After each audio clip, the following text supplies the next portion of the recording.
Hello everyone, কি অবস্থা সবার? আশা করি সবাই ভালো আছো এবং সুস্থ আছো। Welcome to my another episode of meme review. Guys, তোমাদের আমি প্রথম যে মিম রিভিউ ভিডিওটা বানিয়েছিলাম সেই ভিডিওতে আমি বলেছিলাম যে এই ভিডিওটা যদি তোমাদের কাছে ভালো লাগে তাহলে আমি এরকম মিম রিভিউ ভিডিও তোমাদের জন্য আরো নিয়ে আসবো। গাইস, তোমরা ফাটাই দিছো, তোমরা একদম ফাটাই দিছো। প্রথম মিম রিভিউ ভিডিওতে তোমাদের এত ভালো রেসপন্স আমি পাইছি, আমি মিম রিভিউ ভিডিও আরেকটা শুট না করে পারলামই না। তো ভাবতেছি আমি এরকম মিম রিভিউ ভিডিও আমি প্রতিনিয়তই আনার চেষ্টা করব। যখন আমি সময় সুযোগ পাবো তখন আমি তোমাদের জন্য এরকম মিম রিভিউ ভিডিও নিয়ে আসার অবশ্যই চেষ্টা করব। গাইস, তো চলো, আমি তোমাদের সাথে আর কথা বলবো না, চলো দেখি তোমরা ফেসবুকে কি ছড়াচ্ছ। প্রথম মিম, তোমার জিএফ আছে? এটা জিজ্ঞেস করো কয়টা আছে। ওরে বাবা, কয়টা আছে?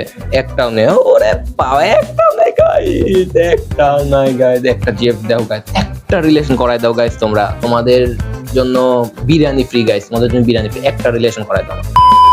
কিরে বান্ধবী, কি করস? বৈশা রইছি রে, কাল বিয়ে হলো, তুই করবি আনন্দ আর তুই বৈশা রইছিস কেন? আর কিছু বলা লাগবে? গাইস, একটা ছবি দিয়েছে এখানে মেয়েটা, কিন্তু আমরা লিজেন্ড না, এই জন্য আমরা গাইস ছবিটার কোনো মিনিং বুঝতে পারলাম না। তোমরা যদি এই ছবিটার কোনো মিনিং বুঝে থাকো গাইস তাহলে আমাকে একটু কমেন্টসে জানাও। আমি গাইস আসলে বুঝতে পারিনি কি বোঝাইতে চাইছে এই রমণী। Thank you so much, I love you too. আমি তোমাকে ভালোবাসি। বাসো বাসো, আমিও একজনকে ভালোবাসি, সে আবার অন্যজনকে ভালোবাসে। আমরা সবাই কাউকে না কাউকে ভালোবাসি। এরকম করে কে রিজেক্ট করে রে ভাই? আসলেই গাইস, এভাবে কে রিজেক্ট করে ভাই? বলে দে যে না, আমি তোমাদের সাথে রিলেশন করব না, হয়ে গেল। এত ঘোরায় পেঁচায় বলার কি আছে? আমি একজনের ভালোবাসি, সেও আর একজনের ভালোবাসি। পৃথিবীতে সবাই কাউরে না কাউরে ভালোবাসে। ভাই তুই কি কবি? তুই এমনি করে কেউ রিজেক্ট করে? তুই রবীন্দ্রনাথ তার। ইনস্টাগ্রামে আলাপ হওয়া একটা মেয়ের সঙ্গে ডেটে যাওয়ার কথা ছিল আজ। ঘন্টা দেড়েক আগে সে বলল আমার পেটটা আজ ভালো নেই, দেখা হবে না, সরি। আমি তাকে জিজ্ঞাসা করলাম লুজ মোশন? সে উত্তর দিল না গো, বাচ্চা হবে। তারপর গত 1.5 ঘন্টা ধরে আমি পাথরের মূর্তির মতো ফোনের সামনে বসেছিলাম, স্নান খাওয়া কিছুই করতে পারিনি। 5 মিনিট আগে মেয়েটা একটা কুকুরের ছবি পাঠিয়ে বলছে এই যে আমার পেট, ওর নাম গিনি। গাইজ, এটা হচ্ছে ধোকা। ধোকা চিনেন? ধোকা। এইভাবে কিছু ছেলেরা ব্রেকআপ হয়ে যাচ্ছে, এগুলো থামাইতে হবে। এইভাবে কেউ কথা বলে গাইজ, আর একটু হলে তো বেচারাটা হার্ট অ্যাটাক করে মারা যেত। বেচারাটা হার্ট অ্যাটাক করে মারা যায়নি, এটাই তো অনেক। এতদিন ধরে একজন, ধরো তোমরা এতদিন ধরে অনেক লং রিলেশনশিপে আছো, হঠাৎ করে জিজ্ঞাসা মানে মেয়েটা বললো যে আমি প্রেগনেন্ট, আমার আমি পেট ব্যথা, পেট ফুলে গেছে। মানে পেট, ভাই আমরা বাঙালি, আমরা এত ইংলিশ ভাই বুঝি না। পেট মানে আমরা পেটটাই বুঝি। পেট মানে যে সে মানে পোষা প্রাণী হইতে পারে, এটা ভাই আমরা বুঝি না। আমাদের বোঝাইতে আইছো না গাইজ, আমরা এত ইংলিশ পারি না। আমাদের বাংলা বলো গাইজ, আমাদের বাংলা বলো। আপনার গার্লফ্রেন্ড আছে? ছিল, মারা গেছে। আমি কি আপনার গার্লফ্রেন্ডের জায়গাটা নিতে পারি? সেটা আমি কিভাবে বলবো? কবরস্থানে লোকদের সাথে কথা বলা দেখ। মানে তুই ভাই সিঙ্গেলি মরবি, তুই ভাই সিঙ্গেলি মরে যাবি। একটা আসলো ভাগ্যে, আমাদের ভাই কপালে তো জোটে না কেউ। সে বেচারা নিজেই এসে বলতেছে তার গার্লফ্রেন্ডের জায়গা সে নিবে। হ্যাঁ, বলতেছে কি কবরের মধ্যে তার জায়গা করে দিবে। ভাই ও সিঙ্গেল মরবে, সারা জীবন সিঙ্গেল থাকবে। মেয়ে দেখতে গিয়ে পাত্রপক্ষ জিজ্ঞেস করলো মা তোমার কোয়ালিফিকেশন কি? সলজ্জ ভাবে মেয়ে জানালো MFIAS। গাইজ, এরকম কোনো কোয়ালিফিকেশনের নাম আমি এখনো শুনিনি। তোমরা যদি শুনে থাকো তাহলে একটু কমেন্টসে জানাও, আমরা দেখি সামনে কি হয়। IAS শুনে পাত্র ভাবলো এটা জানি কি সাংঘাতিক পড়াশোনা। ভয়ে সে আর কিছুই জিজ্ঞেস করলো না। আসলেই গাইস, কোন সাংঘাতিক পড়াশোনা হইতেও পারে। বিয়ে হয়ে গেল। বিয়ের পর স্ত্রীর কাছে জানতে চাইলো তোমার কি কোয়ালিফিকেশন বলেছিল, তার মানে কি? স্ত্রী উত্তরে বলল matric fail in all subject. Guys, এভাবেই ধোকা চলছে বাংলাদেশে।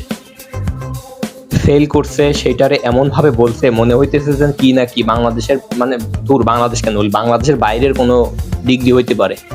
কিন্তু এখন দেখি যে সে ম্যাট্রিক ফেল নাকি। হ্যাঁ, ম্যাট্রিক ফেল। ওগো শুনছো, সর্বনাশ হয়ে গেল। কি হয়েছে?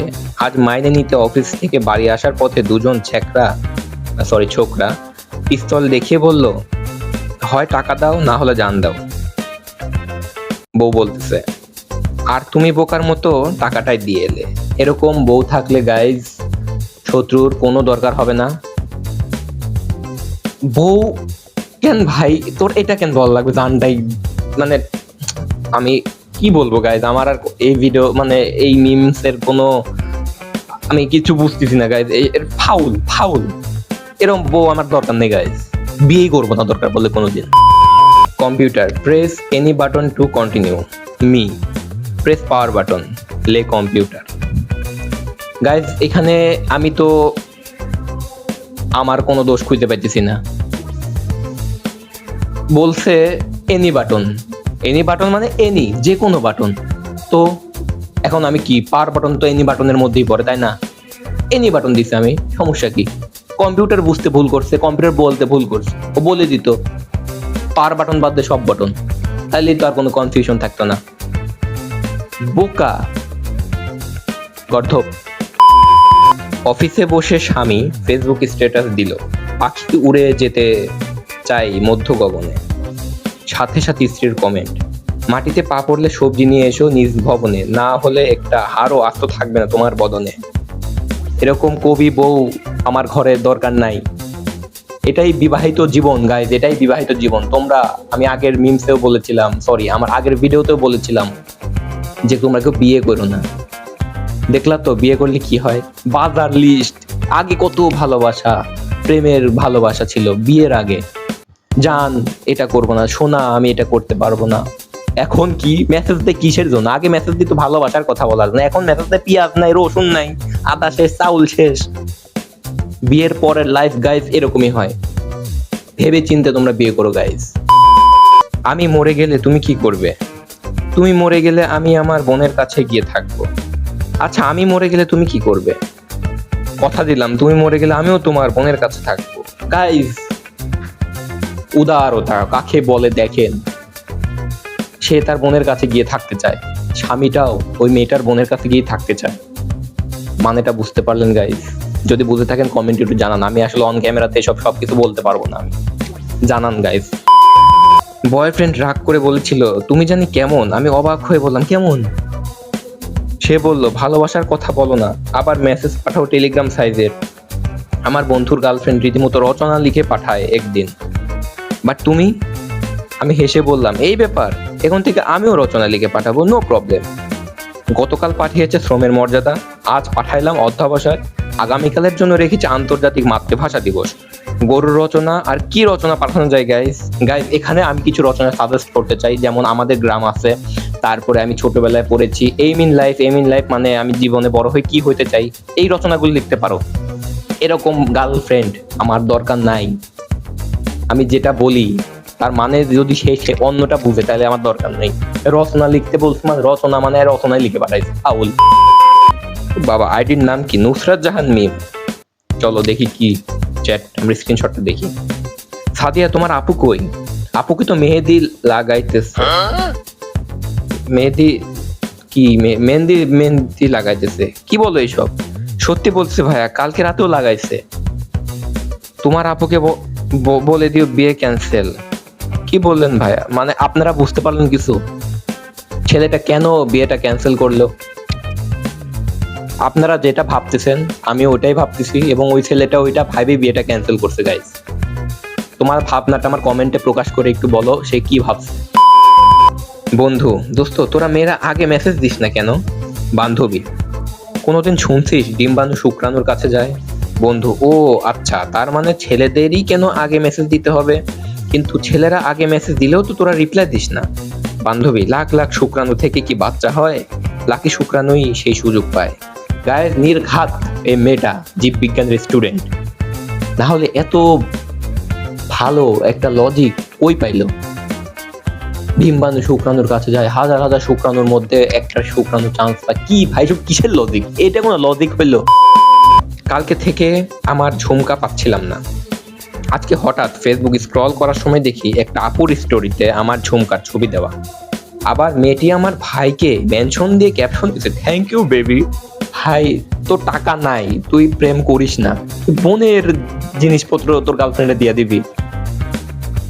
তোর কি মানে কিছু নাই, মানে মান সম্মান নাই যে তোর বোনের জিনিস চুরি করে তোর গার্লফ্রেন্ডে দিবি? সেটা তো পরে ধরা খাবি রে ভাই। তুই তোর অকাত নাই, তুই অকাতের বাইরে কেন যাস ভাই? তুই অকাতের বাইরে যাস কেন?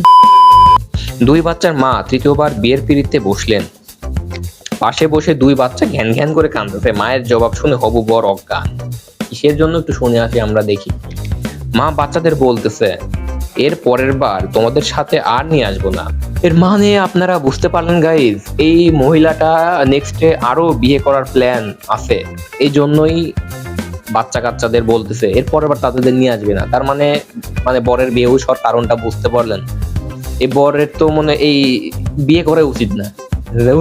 ফাউল মহিলা। কিরে, পকেটে ধনে পাতা রাখোস কেন? না মো, এমনি আমি বাসা আসতেছি, তুমি এগুলা ফেলো না। ফেলি নাই, তরকারিতে দিয়ে দিছি। গাইস, আমি জানি না ওই বাসার তরকারি কে কে খাবে, কিন্তু আমি এটুকু বলতে পারি তারা কেউ এখন আর ঠিক থাকতে পারবে না গাইস। কারণ এই ধনে পাতা আসলে অনেক উপকারী ধনে পাতা, যে ধনে পাতা খেলে শুধু ঘুম লাগে। আর এইসব ধনে পাতা এসব ছেলে পেলেদের পকেটেই পাওয়া যায়, কারণ এরা দুষ্টু শয়তান বদমাস। এরা ধনে পাতা তরকারিতে দিয়ে খায় না গাইস, এরা ধনে পাতা খায় হচ্ছে কিভাবে খায় জানি না গাইস। আমি খাই না এগুলো আমি জানি না কিভাবে খায় তারা। তো গাইস, আজকের মতো মিম রিভিউ আমি এখানে শেষ করতে যাচ্ছি। তোমরা আমার চ্যানেলটা যারা এখনো সাবস্ক্রাইব করো নাই তারা দ্রুত সাবস্ক্রাইব করে আসো। আর তোমরা কমেন্টস অবশ্যই জানাবে আজকের মিম রিভিউ ভিডিওটা তোমাদের কেমন লাগলো। আমি নেক্সট কবে মিম রিভিউ ভিডিও আনবো সেটা তোমরা জানিয়ে দিও। আর কেমন লাগলো তোমাদের এই মিম রিভিউ ভিডিওটা সেটা তোমরা তো অবশ্যই বলবে। তো গাইস, আমি যাওয়ার আগে একটা কথা বলতে চাচ্ছি। আমার ছোট একটা ভাগ্নি আছে, সে হচ্ছে ইউটিউব চ্যানেল খুলেছে। তো তোমরা যদি চাও তার চ্যানেলটা একটু ঘুরে আসে দেখতে পারো যে কেমন। আর যদি চাও সাবস্ক্রাইব করতে পারো। ছোট মানুষ যেহেতু, তোমরা সবাই সাপোর্ট করবা, পাশে থাকবা, তো তাইলেই হচ্ছে ও সামনের দিকে আগাইতে পারবে। কোনো ভুল ভ্রান্তি যদি হয় ওর, তাহলে তোমরা সেটা বলে দিবা কমেন্টসে, বা তোমরা যেটা সাজেশন দিবা সেটাই ও হয়তো করার চেষ্টা করবে। তোমরা ওকে সাজেশন দিয়ে বলে দিবা কোন ধরনের ভিডিও ও করলে সেটা ভালো হবে। তো আমি ওর ইউটিউব চ্যানেলের লিঙ্কটা আমি ডেসক্রিপশন বক্সে দিয়ে দিচ্ছি। তোমরা গিয়ে ওর ইউটিউব চ্যানেলটা ঘুরে দেখে আসতে পারো। তো আজকের মতো আমি বিদায় নিচ্ছি। সবাই ভালো থাকবে, সুস্থ থাকবে, টেক কেয়ার, আল্লাহ হাফেজ।